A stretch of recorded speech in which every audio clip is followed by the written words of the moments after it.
যে সরকার 17 বছর ক্ষমতা ছিল তার প্রভাবে 1200 সমস্ত দেশ রাতারাতি করছে।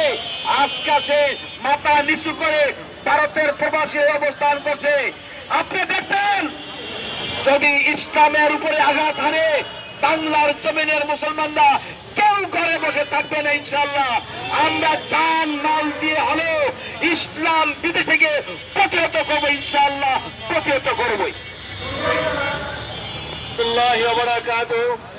প্রিয় দেশবাসী, মুসলিম ভাইরা, আজ দেখতেছি আমরা আউল ফাউল বাউল নামে একটি সংগঠন গোপনে গোপনে এতদিন ছিল, এখন প্রকাশ্যে ইসলামের বিরুদ্ধে এসে উপস্থিত হয়েছে এবং কোরআন অবমাননা করেছে। আমি মনে করি যেভাবে কোরআন অবমাননা সে করেছে কোন কাফেররাও আজ পর্যন্ত এটা করতে পারে নাই। তাই আমি মনে করি এরা কাফের এবং যারা এর সমর্থন করেছে তারাও কাফের। কেননা যারা কুফরিকে কুফর মনে করে না তারাও নিজেদেরকে সেভাবেই মনে করে।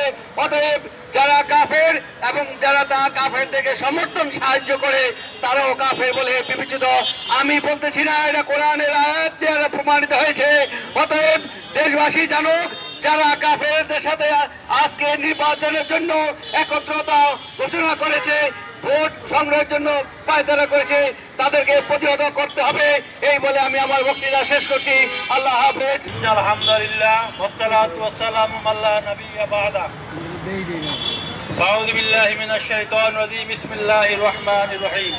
ওয়া'তাসিমু বিহাবলিল্লাহি জামিআ ওয়া লা তাফাররাকু।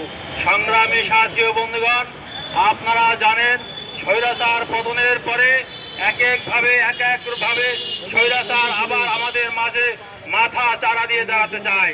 কখনো বাউল ভাবে আবার কখনো রিক্সা চালক হিসাবে। আসলে বাউল সম্প্রদায়ের সাথে আমাদের কোনো মতবিরোধ নাই, তারা তাদের মতন থাকবে। যখনই আল্লাহ এবং আল্লাহ রাসূলের বিরুদ্ধে যখন তারা কথা বলবে তখনই তৌহিদি মুসলমান তাদের টুটি চেপে ধরবে। এই বাংলাদেশ মুসলমানের দেশ, এই বাংলাদেশ ওলি আল্লাহর দেশ, এই বাংলাদেশ ইসলামী রাজনীতির দেশ। এই বাংলাদেশে কোনো আউল ফাউল তাদের নামে কোনো ভণ্ডামি চলবে না, তাদের নামে কোনো ভণ্ডামি